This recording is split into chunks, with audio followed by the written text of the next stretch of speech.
Hello everyone, welcome to my YouTube channel. तो अभी तक हम क्या क्या कर चुके हैं, चलिए मैं आपको एक रिकैप दे देता हूँ।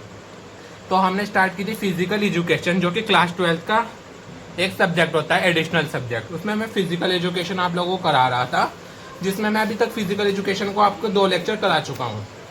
2 लेक्चर मैंने आपको कौन कौन से कराए हैं, चलिए देखते हैं। मैंने आपको पहला चैप्टर जो कराया था वो था चैप्टर नंबर 1, चैप्टर नंबर 1, जिसका नाम था planning in sports. Planning in sports, ये चैप्टर हमारा कंप्लीट हो चुका है बिल्कुल अच्छी तरीके से। क्वेश्चन आंसर वगैरह हमने सब देख लिए थे, मैंने सब कुछ आपको कवर अप करा दिया था इस चैप्टर का। देन हमने सेकंड चैप्टर देखा था, जिसका नाम था sports and nutrition. Chapter number 2 का नाम था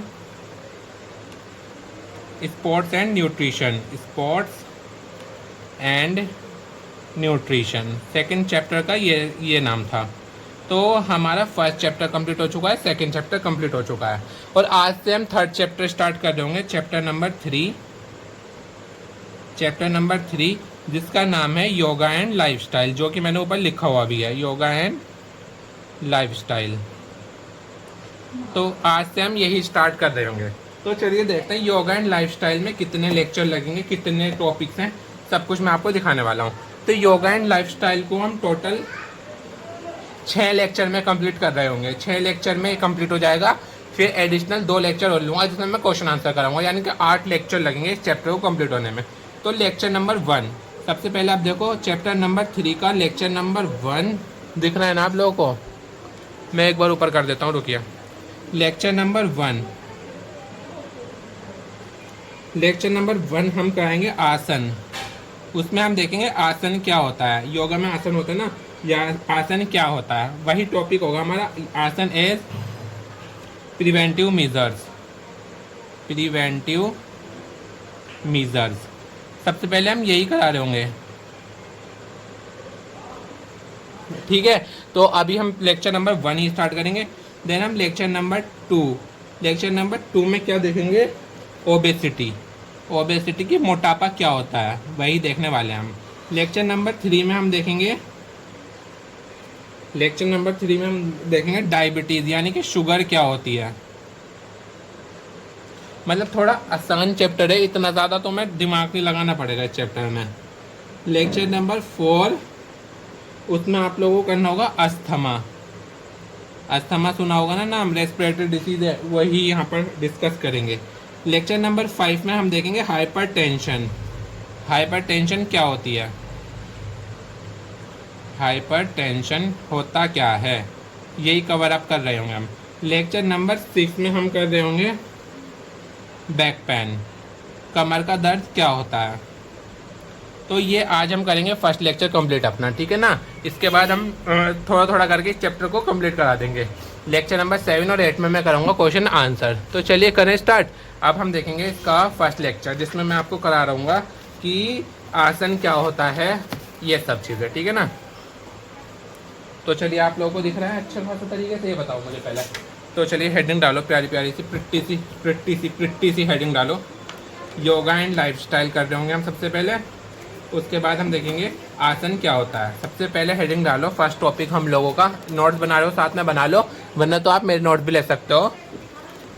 पर चैप्टर 50 रुपीज़ पे करने होंगे आपको पर चैप्टर, ठीक है। आप देखेंगे आसन, आसन एज प्रिवेंटिव मेजर्स, हमारा पहला टॉपिक यही है। चलिए देखते हैं इसमें क्या है।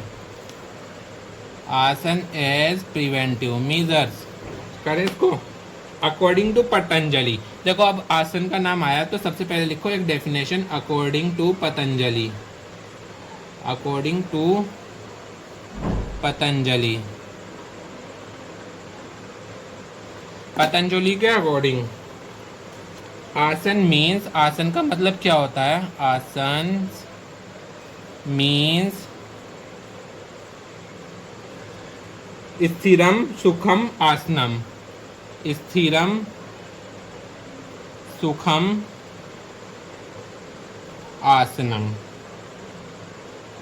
तो ये श्लोक है, इसको आपको इसमें लिख कर आना होगा एग्जामिनर पे, अच्छा इंप्रेशन जाएगा। एग्जामिनर आपको फुल में से फुल मार्क्स देगा अगर आप ये श्लोक लिखोगे। ये अच्छा श्लोक है, इसे लिख कर आना जरूरी आज से, ठीक है ना। तो आप देखेंगे that position which is comfortable and study. That position एक ऐसी पोजीशन विच इज कंफर्टेबल, जो कंफर्टेबल भी है, एक ऐसी पोजीशन जो कंफर्टेबल है एंड स्टेडी, रुकी हुई है, स्टेडी। उस पोजीशन को जो कंफर्टेबल है और स्टेडी है, उस पोजीशन को हम बोलते हैं आसन, जो कंफर्टेबल एंड स्टेडी है।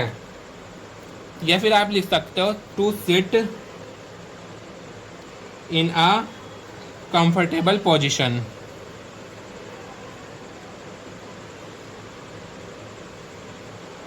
To sit in a comfortable position, उसको ही आसन कहते हैं हम लोग, ठीक है ना। यहाँ पर आपकी डेफिनेशन कंप्लीट हो गई आसन की। आई होप कि आपको ये समझ आ गई होगी, ठीक है ना। या फिर आप इसमें लिख सकते हैं नेक्स्ट डेफिनेशन। इसकी कोई सी भी डेफिनेशन आप लिख के आ सकते हो। मैं काफ़ी सारी डेफिनेशन आप लोगों को करा रहा हूँ, इसलिए अगर आप जितना ज़्यादा लिख के आओगे ना इस क्वेश्चन में, आपको उतना अच्छा एग्जामिनर पे इंप्रेशन आपका जाएगा, ठीक है ना गाइज। आई होप कि आपको एक्सप्लेन हो रही होगी सारी चीज़। रुको मैं पेन ले लेता हूँ। अब देखो एक और दिखाता हूँ तुम्हें definition. Posture for everlasting period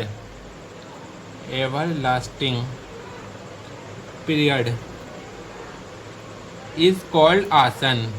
एक ऐसा पीरियड इज कॉल्ड आसन, एक ऐसा पीरियड जो कि एवर लास्टिंग पीरियड है, मतलब तुम उस पोस्चर में काफ़ी समय से बैठे हुए हो, उसको ही आसन कहा गया है, ऐसे भी तुम बोल सकते हो, ठीक है ना। ये डेफिनेशन हो जाएगी। यहाँ तक आपको 2 नंबर मिल जाएंगे। तो फिर उसके बाद आप हेडिंग डालकर लिख सकते हो बेनिफिट फॉर आसन। आसन के बेनिफिट होते क्या हैं, हम आसन करते क्यों हैं। तो देखो बेनिफिट्स ऑफ आसन for prevention of disease.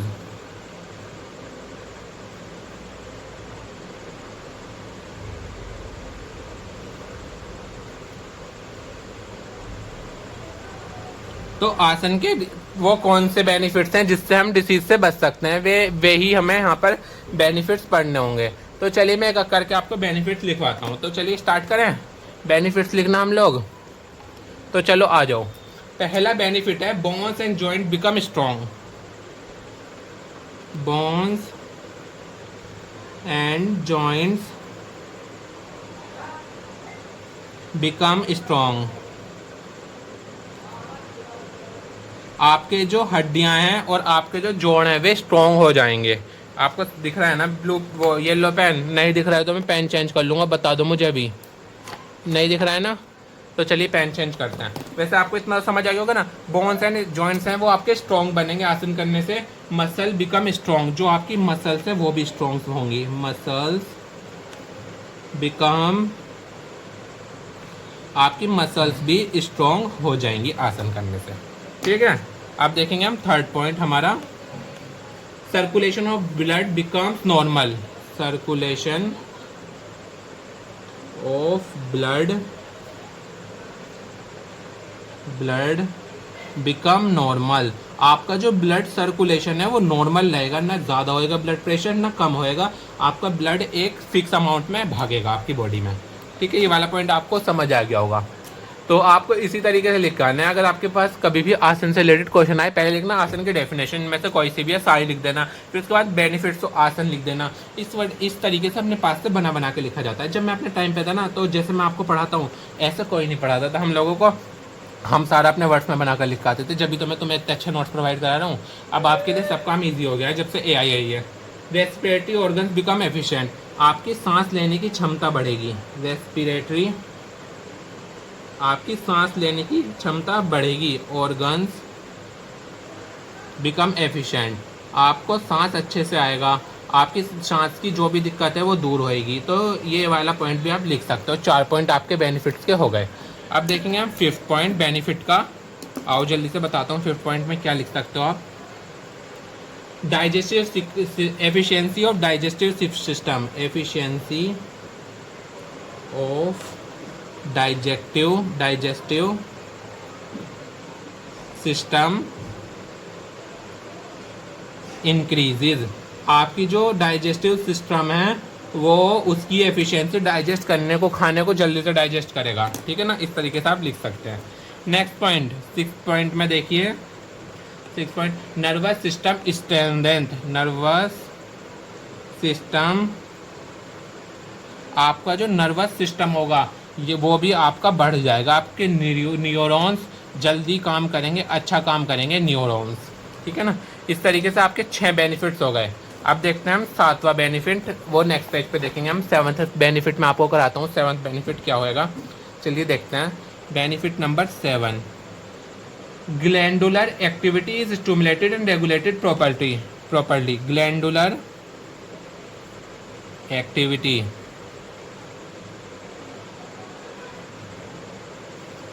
is stimulated and regulated properly। आपकी जो ग्लैंड्स हैं, जितनी भी सलाइवरी ग्लैंड, आपने 12th में पढ़े होंगे ना, salivary gland, prostate gland, adrenal gland, thyroxine gland, ये सब आपकी अच्छे से काम करेंगे अगर आप आसन करोगे, ठीक है ना। अब देखेंगे हमारा 8th benefit, efficiency of excretory system. Efficiency of excretory system enhance. अब देखो, जो एक्सक्रीटरी सिस्टम है, जो सिस्टम आपको यूरिन कराता है, यानी कि जब आप टॉयलेट जाते हो वो सिस्टम होता है यूरिनरी सिस्टम, या फिर आप वॉशरूम जाते हो, टॉयलेट करने जाते हो, वो जो सिस्टम होता है एक्सक्रीटरी सिस्टम, वो एफिशिएंसी उसकी बढ़ जाएगी। वो अच्छे से खाना पचाएगा, अच्छे से आप डाइजेस्ट करोगे, 5 मिनट में आप फ्रेश होकर आ जाओगे, आपके वॉशरूम में ज़्यादा से ज़्यादा देर तक बैठना नहीं पड़ेगा। तो ये सब आपकी एफिशिएंसी बढ़ जाएगी। अब लास्ट देखते हैं, इम्यून सिस्टम स्ट्रेंथेंड। आपका जो इम्यून सिस्टम होगा, यानी कि आपको वायरस जल्दी से अटैक नहीं करेंगे, आपको बैक्टीरिया जल्दी से अटैक नहीं करेंगे, ये सब आपको देर से अटैक करेंगे, आपको इतनी बीमारी नहीं आएंगी आसन करने में, बुखार जल्दी नहीं आएगा। तो ये सब, तो इसका कंक्लूजन क्या निकलता है, कंक्लूजन मैं बताता हूँ। देखो कंक्लूजन, अगर आप आसन करोगे, आप योगा के आसन करोगे, तो उसके कंक्लूजन क्या होंगे, आपका डाइजेस्टिव